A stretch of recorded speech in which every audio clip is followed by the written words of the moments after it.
Je voulais vous partager à quel point l'hypersensibilité peut être une force. Je m'en suis rendu compte cette semaine.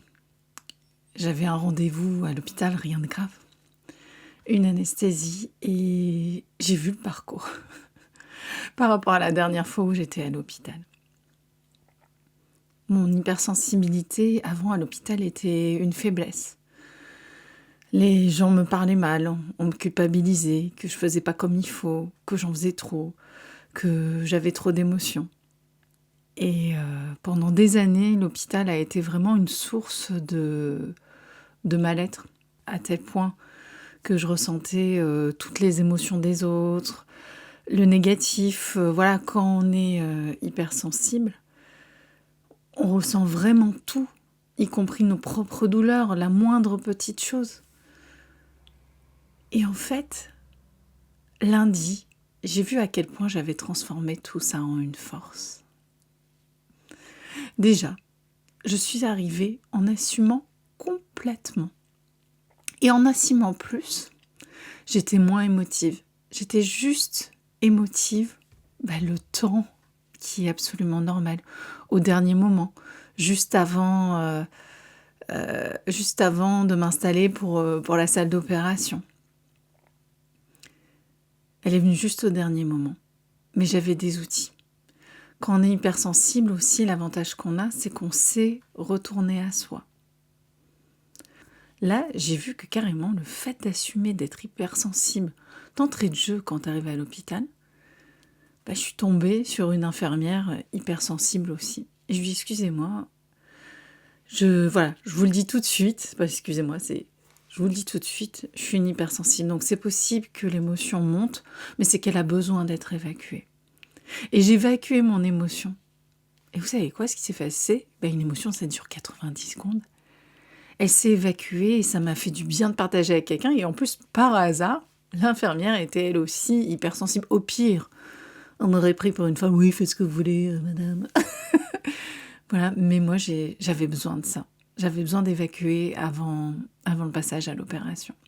Et à ce moment-là, c'est arrivé dans moi. L'infirmière dit, pas de problème, allez-y. Et le fait qu'elle l'accueille simplement et que moi, je m'autorise à sortir l'émotion au lieu de la tasser, ça a été vraiment formidable. Et en plus, je tombe par hasard sur cette femme hypersensible. Et après, d'entrée de jeu, les gens, tout le personnel soignant, ceux qui transportent, je ne sais plus comment ça s'appelle, les brancardiers, aussi, ils avaient le sourire. Et j'ai dit, je vais parler fort, mais j'ai rigolé, ça me détend. Voilà, j'assumais qui j'étais complètement dans un hôpital. Je m'en foutais de ce qu'on pouvait penser de moi. Pareil, quand j'ai vu le chirurgien, et je sais que le chirurgien, le docteur, c'était quelqu'un d'adorable. Je suis rassurée maintenant que je vous vois. Et quand l'anesthésiste me met le petit tuyau, vous voyez, qu'on met, et il y en avait un qui était en dehors de la narine, et là, l'avantage quand on est hypersensible, je dis, madame, là, je ressens que c'est pas au bon endroit. Et le fait que je les prévienne, ils m'ont mis après, il y avait quelque chose qu'ils devaient mettre autour de la bouche, et ils m'ont dit, ça va, madame, c'est pas trop serré, comment vous sentez, on sait ce que c'est. Merci d'avoir prévenu que vous étiez hypersensible. J'ai fait, waouh, quel cadeau! Quel cadeau! Avant, on se foutait de moi, on m'écrasait. Là, je préviens. Et avec l'onde positive que j'arrive, alors qu'avant, mon hypersensibilité me faisait être dans une énergie de frustration. Donc, j'avais en miroir ce que je diffusais, donc j'avais des gens pas forcément agréables. Après, je dis pas, il y a des fois, on tombe quand même sur des gens pas agréables, même si on a la meilleure volonté du monde et qu'on envoie de la gentillesse, ça ne change rien. Et là, je la prévenais, de tout comment c'était. Et juste avant, j'ai senti le stress comme ça dans ma lèvre arriver. Et franchement, un truc aussi, c'est pareil, c'est comme je suis hypersensible, tous les moindres ressentis, même le système nerveux qui monte, je me suis dit, qu'est-ce que t'as comme outil près de toi qui peut te calmer ? Ma respiration. Et là, j'ai inspiré, expiré. Je me suis souvenue de la cohérence cardiaque, de ce qui ramenait à mon centre. Ma lèvre tremblait un peu, mais franchement, c'était pas grave. Avant, c'était tout mon corps qui tremblait. Rien que de voir ça, quand on est hypersensible, bien de voir les progrès, c'est un des atouts qu'on a, de voir toutes les petites choses qui progressent. Oh, ben, pareil, l'expérience qui était censée être pas terrible devenait une expérience géniale. Je voyais comment j'avais évolué. Autre chose, j'arrive au moment de la collation et pareil, je remercie Adam. Merci beaucoup pour votre gentillesse, vraiment d'être là pour nous. Elle m'installe tranquillement, etc. Et là, elle m'apporte un petit chocolat de plus. Elle me dit, normalement, c'est 1 par personne. Chut, mais pour vous. Elle a senti l'empathie que j'avais du personnel, la gentillesse que je diffusais sur le fait d'être chouchoutée. Après, il faut dire, oui, à côté, j'avais quelqu'un qui rouspétait. Alors, est-ce que ça a joué en ma faveur, qui était jamais content, qui s'agaçait pour un rien? Je pense qu'ils doivent entendre plus souvent le fait d'apprécier simplement qu'on ait un système de santé, de dire merci aux gens, aux soignants. Moi, c'est un métier que j'admire énormément, et de les remercier. J'ai gagné un chocolat de plus. Et moi, en tant qu'hypersensible, la nourriture, je sais pas vous, mais c'est quelque chose qui m'emmène un immense bonheur. Donc oui, j'ai apprécié 10 fois plus ce chocolat. Même le médecin est venu lui-même, alors pour les autres, il venait pas pour m'expliquer, etc. Et derrière, j'ai pareil rencontré autre chose, c'est-à-dire je me suis assise, on devait enlever nos cathéters à la fin, voilà, de ce qui s'était passé. Et on était plusieurs à attendre. Et il y avait un monsieur à droite qui rouspétait, qui disait « Bon, qu'est-ce que vous faites ? Bon, j'en peux plus. Ben alors, il n'y a personne ?» « Monsieur, ne vous inquiétez pas, il y a quelqu'un qui va arriver. » Et moi, je ne sais pas si c'était une sorte de compensation ou si c'était simplement, on disait « Mais ils sont là, vous inquiétez pas, ils vont arriver. » Alors au départ, je lui ai dit « Ils vont arriver vite. » Ça n'a pas été trop le cas.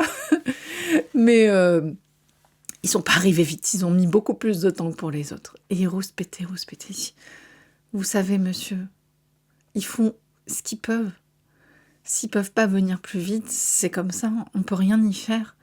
Et ils rouspétaient encore. Il a été, après, on lui a enlevé son cathéter plus vite que moi. Et quand il est parti,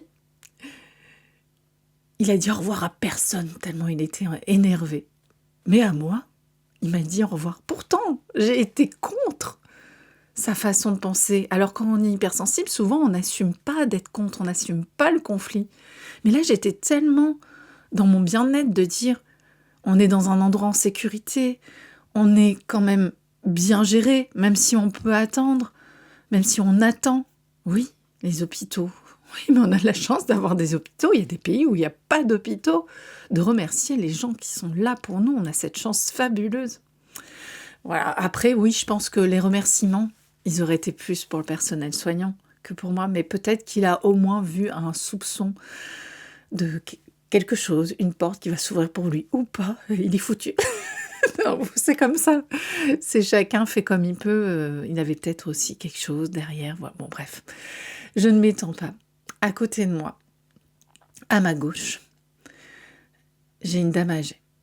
Et là, il se passe quelque chose de bien plus dramatique. Je vois sa fille, qui faisait partie du personnel soignant, s'écrouler en larmes. Et je comprends qu'il y a quelque chose de grave. Et je suis tellement empathique avec mon hypersensibilité que je lui propose un câlin. Mais non, elle refuse et c'est pas grave, c'était peut-être trop. Et c'est pas le moment, c'est quand tu prends un choc émotionnel non plus, des fois le câlin, c'est pas ce dont t'as besoin juste d'évacuer l'émotion. Mais c'est pas ce que je voulais dire, c'est que sa mère, voilà, après j'ai compris après coup, sa mère, elle venait d'apprendre tous ensemble avec son mari aussi, qui était le mari de la femme âgée, était là aussi, et ils venaient d'apprendre qu'elle avait un cancer. Et je pense que le cancer était très avancé, ils n'étaient pas sûrs que ça soit soignable. Et la personne âgée, la mère, voit sa fille comme ça, elle dit « Mais faut que t'arrêtes, faut pas que tu te mettes dans tes états comme ça. Tu sais, c'est la vie, on y passe tout. Je suis bien avec, c'est pas grave. » Elle l'a rassurée. Et l'autre avait besoin de pleurer. Et j'ai senti que c'était certainement une hypersensible, ou pas, ou c'était simplement une épreuve.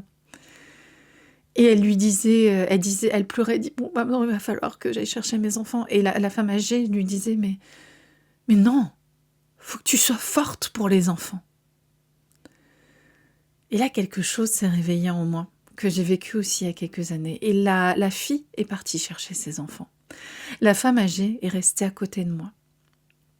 Et je voyais son mari aussi qui avait les larmes qui coulaient tout seul. C'était beaucoup moins démonstratif, mais comment dire, j'ai trouvé ce moment beau en disant, c'est l'amour qui s'exprime. Oui, c'est triste, mais quel amour il y avait derrière tout ça.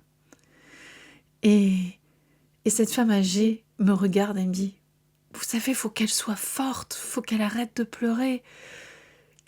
Et moi, je dis, oh, moi, j'aurais réagi pareil. Je suis hypersensible, vous savez. Et vous savez, l'émotion n'est pas quelque chose de mauvais. Vous savez, ces enfants, même si elles pleurent pas, ils vont le ressentir, cette tristesse. C'est peut-être sa façon la mieux de réagir. Elle a besoin d'évacuer. Et vous, je vous vois avec le sourire alors que vous avez quelque chose de grave. Vous êtes forte aussi. Et c'est beau aussi la manière dont vous réagissez. Mais vous réagissez comme vous pouvez, comme vous êtes. Elle réagit comme elle est. Et tout est juste. Juste. J'ai dit à son mari, elle, prenez soin de vous. C'est tellement beau votre manière de réagir par rapport à la mort et la manière de réagir par rapport à votre fille. Ben, elle réagit comme elle peut. Avant, j'aurais peut-être dit, j'étais partie quelques minutes avant en voulant lui dire, non mais c'est pas grave, vous pouvez pleurer, vous avez le droit de pleurer. Mais j'ai compris que elle, dans son sourire et dans cette manière-là d'être, avec cette force, c'est là où elle se sentait bien. Et que sa fille, c'est ce dont elle avait besoin d'extérioriser ses émotions. Et donc, voilà, c'est un podcast, finalement. Mais j'ai été, très reconnaissante de cette journée, des cadeaux que j'ai reçus, des cadeaux aussi que j'ai envoyés. Et je sais que chaque femme dans mon univers est amenée à envoyer ces cadeaux aussi. Est amenée à faire que ce monde soit tellement rempli d'amour, tellement rempli d'empathie. Oui, non, ça ne veut pas dire que, oui, on n'est que 20%, ça ne veut pas dire que les 80% n'ont pas quelque chose à apporter, comme je disais. Mais apportons-nous, les femmes hypersensibles, ce que nous avons à apporter. Et là, voilà, j'ai vu vraiment que c'était une force. Encore, j'ai vu tout le parcours. Et c'est aujourd'hui ce que j'ai envie aussi de vous faire vivre, de vous faire expérimenter à travers ce que j'ai expérimenté, à travers ce que vous expérimentez. Parce que je me rends compte que les femmes dans mon univers, elles commencent déjà à faire ce chemin-là. Et elles continuent avec moi juste à amplifier. Donc, voilà, aujourd'hui je sens que ma mission est vraiment grande auprès du cercle des hypersensibles qui commence, le cercle des sensibles. Et il sera d'une valeur inestimable parce que je sais que tu pourras tellement apporter aussi à ton niveau.